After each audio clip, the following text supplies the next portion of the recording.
अस्सलाम वालेकुम जी, कैसे हैं आप सब? आई होप आप सभी अच्छे होंगे, अपने अपने घरों में हंसते और मुस्कुराते होंगे। अल्लाह पाक आप सबको हमेशा खुश रखे, हर बुरी नज़र से और हाजिन से महफूज रखें, आमीन सुमा आमीन।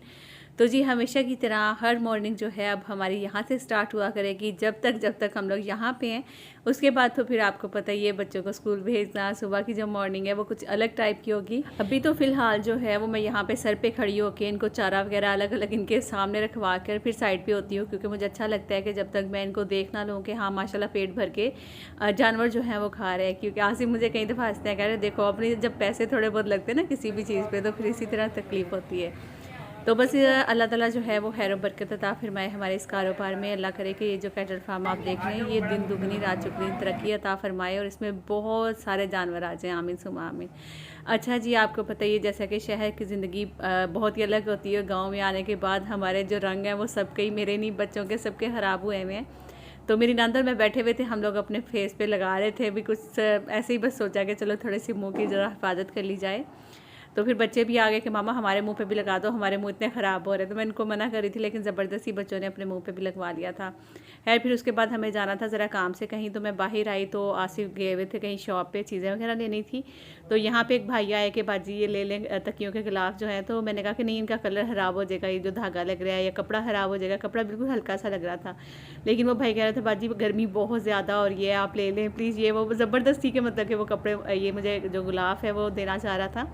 फिर मैंने सोचा कि शायद कोई मजबूर है बेचारा, तो हालांकि कपड़ा इसका बिल्कुल हल्का सा था और जो ऊपर कढ़ाई हुई हुई, मुझे ये भी डाउट था कि शायद इसका कलर भी निकल आए ना। तो फिर 4 जो है वो कवर मैंने ले लिए थे तकियों के। उसके बाद फिर हम लोग निकले और गर्मी वाकई में आज इतनी ज़्यादा कि तकरीबन 2-3 दिन से ना इतनी शदीद वाली गर्मी पड़ रही है मुल्तान में, मैं आपको क्या ही बताऊँ।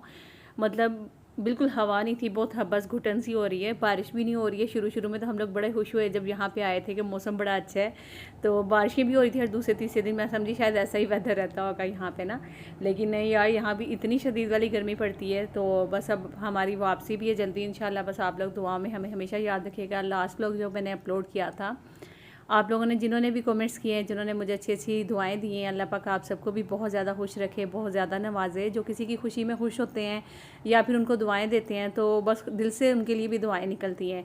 तो आप सबका बहुत बहुत शुक्रिया जिन्होंने भी दुआ की थी।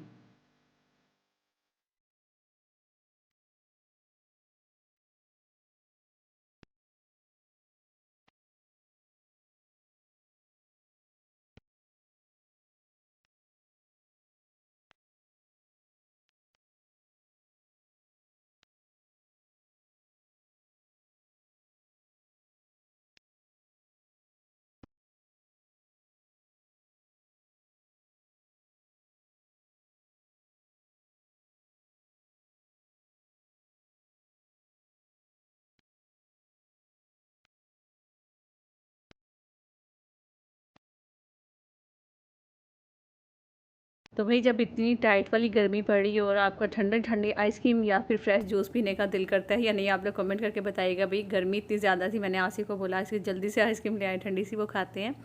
अच्छा, फिर उसके बाद जिस काम के लिए हम लोग गए थे वो काम किया। इसके अलावा जो फ्रेम था शीशे का गाड़ी में पड़ा हुआ था, शायद आपने देखा होगा, उसके उसमें भी शीशा लगवाना था और उसको जल्दी से फिक्स करना था ताकि मेरे सारे काम ख़त्म हो। और बस छोटे छोटे काम के लिए भी ना इतना टाइम लग रहा है यहाँ पे, मैं आपको क्या बताऊँ। लेकिन शुक्र है अल्लाह का कि सारे काम जो हैं वो हमारे कंप्लीट हो चुके हैं। बस अब थोड़े बहुत हैं जो कि जल्दी हमें 1-2 दिन में कवर करके तो फिर अब यहाँ से निकलना है इंशाल्लाह इंशाल्लाह। और यहाँ पर जब हम लोग घर वापस आए तो मेरी नंद ने बिरयानी बनाई हुई थी माशाल्लाह, सारी चीज़ें घर में पड़ी हुई थी। तो बस उनका दिल किया, पीछे से चिकन भी था, चावल भी थे, सारे मसाले वगैरह भी थे, तो उन्होंने कहा कि चलो बिरयानी बना लेते। जैसे ही हम लोग घर आए हमें सरप्राइज़ मिला बिरयानी का, तो इतना ज़्यादा खुश हो गया आसिफ भी मैं भी कि वाह, मतलब ज़बरदस्त हो गया ना कि आप जब बाहर से आते हो इतनी गर्मी से थके हुए हो तो यही होता है कि यार जाते ही घर में कुछ खाने के लिए मिल जाए। तो बस जैसे ही हम लोग घर आए तो मेरी नंद ने यहाँ पे बिरयानी बनाई थी, जो कि शक्ल से बड़ी मज़े की लग रही थी। पतीला थोड़ा सा छोटा था जिस वजह से उन्होंने कहा कि वो थोड़ी प्रॉब्लम हुई थी, अदरवाइज़ मतलब सब अच्छा था।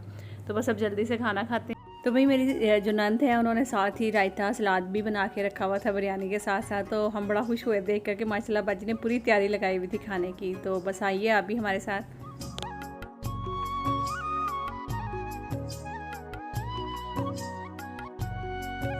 तो भाई खाना वाना खा लेने के बाद थोड़ी देर रेस्ट की, फिर थोड़ा शाम का टाइम होता है, फिर हम लोग बाहर निकलते हैं। तो अभी मैं जानवरों के पास आई थी और आप सबसे मैं पूछी थी कि भाई ऑर्डर करें आप लोग जो है ना इस बकरा ईद पे, जिन्होंने जानवर लेने हैं वो मुझसे रब्ता करना, चाहे आपने बकरे लेने हैं, बड़े वाला जानवर लेना है, कोई भी लेना है, तो आपने सब ने मुझे बताना है, ठीक है ना। तो इंशाल्लाह मुनासिब रेट पे, मतलब इतना मुनासिब रेट जो मेरा खर्चा है वो सारा निकाल कर वो मैं आपके साथ शेयर करूँगी। मतलब जो भी आपके सामने ही है कि मैं पहले सोचती थी कि यार जब हम लोग बकरा लेने जाते हैं तो कुर्बानियाँ इतनी महंगी हो गई हैं, क्यों महंगी हुई हैं, ये वो सारी चीज़ें मैं सोचती थी ना। लेकिन अब पता चला कि एक जानवर पे बहुत ज़्यादा मेहनत होती है, इसका डेली का चारा, खाना, पानी, या फिर जहाँ पे वो रहता है वहाँ का बिजली का बिल हो गया, जो बंदा रखा हुआ होता है उसका खर्चा हो गया, या फिर सारी चीज़ें निकाल कर फिर हमें एंड पे जानवर जब सेल करना होता है तो वो सारी चीज़ों की, मतलब जो भी ऊपर उनके खर्चा आता है वो सब चीज़ें देख कर करना पड़ता है। तो अब मुझे समझ में आया कि जानवर इतने महंगे क्यों हो गए हैं। तो आई होप कि आप लोगों को भी मेरे साथ पता चलेगा, जिनको नहीं पता ना, जिन्होंने कभी जानवर नहीं रखे, या जिनको नहीं पता कि कुर्बानियाँ इतनी महंगी क्यों हो गई हैं। जब हम मंडी में जाते हैं, बाज़ार में जाते हैं, तो हमें इतने महंगे बकरे मिलते हैं, इतनी महंगी जो है वो बड़े वाले जानवर मिलते हैं। इसका रीज़न यही होता है। तो अब आप लोग भी सोचेंगे कि नूरीन हमें ये पहले ही सुना रही है, ताकि जब कभी भी हम लोग अगर नूरीन से जानवर वगैरह मंगवाएंगे, यानी कि बकरा या कोई भी, तो नूरीन हमें पहले ही सुना रही है भी इतने खर्चे हो जाते हैं, ये वो सारी चीज़ें। तो वही ऐसी बात नहीं है। इंशाल्लाह आप सब, जो आप में से जो मेरी प्यारी बहन मुझे बताएगी जानवर जिन्होंने लेना है, तो इंशाल्लाह उनको जो जानवर बाहर बिकेंगे ना उनसे मैं थोड़े सस्ते ही दूँगी, ठीक है ना। तो बाकी बस आप लोगों ने अपनी बहन के लिए बहुत सारी दुआएं करनी है। अभी मुझे आपकी दुआओं की बहुत ज़्यादा ज़रूरत है। अल्लाह ताला करे कि हमारे इस कारोबार में अल्लाह पाक बहुत ज़्यादा बरकत अता फरमाए। ये जो कैटल फार्म अभी आपको बहुत हाली हाली सा नज़र आ रहा है, तो अल्लाह पाक करे कि ये बहुत ज़्यादा भर जाए, और जितने ज़्यादा जानवर होंगे मुझे पता है उतना ही ज़्यादा जो है ना वो हमें मतलब बचत होगी इन चीज़ों में। तो ये आप लोग जो देख रहे हैं ना, यहाँ पे मैंने ये बेल भी लगाई थी, और इसके साथ मैंने ये बांस से लगाकर रास्ता बनाया था ताकि लॉन की खूबसूरती में इजाफा किया जाए। लेकिन जी यहाँ पे जो काम अभी चल रहा है, मैं इंशाल्लाह आपको जिस दिन हाउस टूर दूँगी ना, मैं उस दिन सारा दिखाऊँगी। तो उन भाई ने क्या किया जी, ये बांस यहाँ से निकाल दी, क्योंकि उनको ज़रूरत थी, तो उन्होंने ये बांस निकाल के वहाँ पर लगा दिए थे। तो जैसा कि आपने सुबह के टाइम देखा कि जानवर जब चारा खा रहे थे, खासतौर पे जो छोटे बकरे थे ना, उनकी हाइट इतनी नहीं है कि वो जहाँ पे बड़े वाले जानवरों की जगह बनाई है खाने के लिए, तो वहाँ पे वो भी खा सके। तो उनको हम लोगों ने चारपाइयों पे चादर बिछा के तो उस पर खाना दिया था। फिर उसके बाद आसिफ गए और जाकर उन्होंने ये जो आप देख रहे हैं जानवरों के लिए आई है चारा, जिसमें खाएँगे, और साथ में बाँस बाले वगैरह जो भी थे, आपने पिछले वाले व्लॉग में मेरे देख ली जहाँ पर लगने थे, वो सारी चीज़ें आसिफ लेकर आए थे।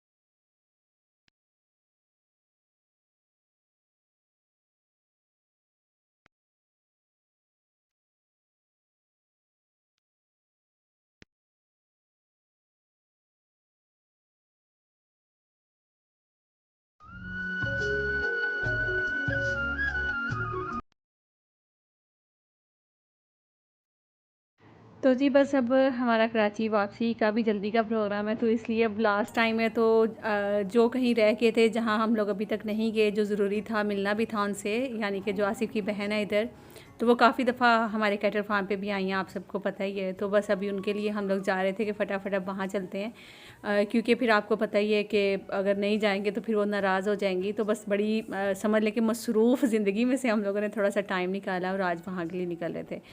और मोहम्मद को तो आप लोगों ने देखा ही नहीं, माशाल्लाह से मोहम्मद को मैंने ग्लासेस लगाए, साथ में कैप पहनाई, और जब भी इसको ग्लासेस और कैप पहना दो ना, बस फिर इसको ये होता है कि मैं फटाफट से उतार दूँ। माशा बहुत प्यारा लग रहा था।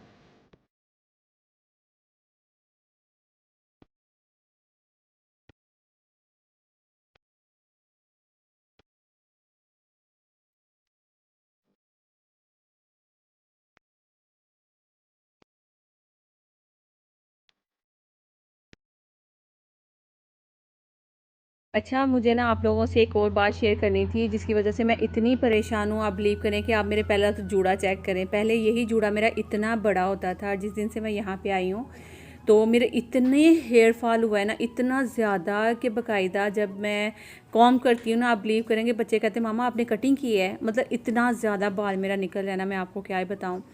तो शायद इसके दो रीज़न हैं। एक तो आपको पता है कि जब यहाँ आने से पहले मेरी तबीयत काफ़ी ख़राब रही थी, मुझे टाइफाइड हुआ था, तो मुझे सब कह रहे हैं कि शायद तुम्हारा उस वजह से जो है ना ये इतने ज़्यादा हेयर फॉल हो रहा है, क्योंकि जब भी टाइफाइड होता है या तो आपके बालों पे या फिर कहीं ना कहीं आपको जो है ना वो अपना रंग रूप दिखा कर जाता है।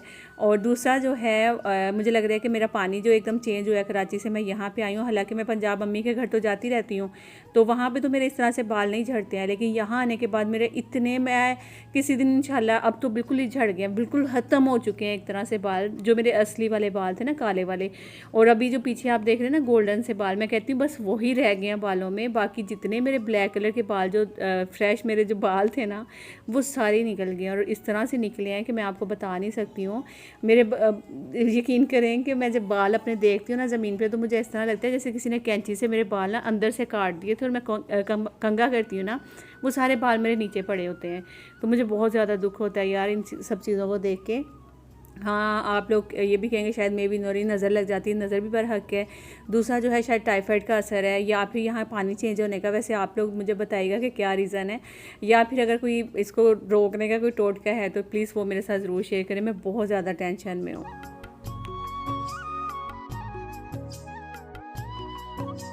तो भी नंद के घर हम लोग गए थे, फिर वहाँ से वापस आ गए क्योंकि काफ़ी लेट हो गए थे। फिर उन्होंने खाना वगैरह आगे बनाया हुआ था, पुलाव वगैरह ना, तो वो खाया, बड़ा मज़ा आया। वहाँ गपशप की, काफ़ी देर तक हम लोग बैठे रहे और चाय शाय पी और मतलब बड़ी बातें हो रही थी, तो इसलिए मैं व्लॉग भी बना ही नहीं पाई हूँ बस जल्दी में। तो बाकी जी अभी हम घर वापस आ गए थे और घर आने के बाद वही अपने फार्म पे इधर उधर देखना, छत पे चली जाती हूँ, थोड़ी देर बैठती हूँ, चाय वगैरह पीती हूँ, फिर नीचे आ जाती हूँ। और अभी ना यहाँ पे आप लोग देखें कि मैंने आपको बताया था ना कि ये जो अभी आप ये जाली लगी हुई देख रहे हैं ना, सुबह में नहीं थी, तो ये काम ना अभी चल रहे हैं यहाँ पे। तो मैं कहती हूँ कि ये काम कंप्लीट हो जाए तो फिर मैं आपको हाउस टूर दूँ, ताकि आपको कुछ समझ में आए। अदरवाइज़ फिर आपको कुछ समझ में नहीं आएगा कि ये क्या बनाया है, किस तरह बनाया है।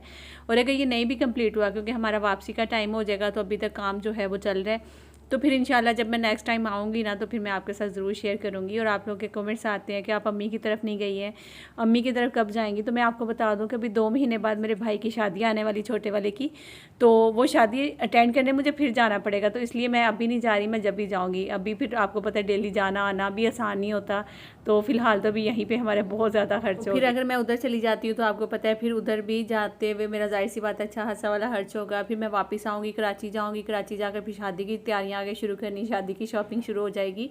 तो फिर इस तरह से जो है ना वो काफ़ी एक्सपेंस बढ़ जाएंगे। तो बेहतर यही है कि 2 महीने तक मैं सब्र करूँगी, क्योंकि आप लोगों के डेली कमेंट्स आते हैं, नूरी हैर है तुम अम्मी की तरफ क्यों नहीं जा रही हैं, आप इतनी करीब हो कि अम्मी की तरफ नहीं जा रही। तो यही रीज़न है जिसकी वजह से मैं अम्मी की तरफ नहीं जा रही हूँ, कि 2 महीने बाद मुझे फिर जाना है। ठीक है, तो ओके जी, अपना ख्याल रखिएगा, दुआ में याद रखिएगा, लाइक रखिएगा, नहीं आएंगे तो सब्सक्राइब कर दीजिएगा मेरे चैनल को। इंशाल्लाह मिलती हूँ नेक्स्ट किसी अच्छे से व्लॉग में। जब तक के लिए अपना ख्याल रखिएगा, अल्लाह हाफिज़ जी।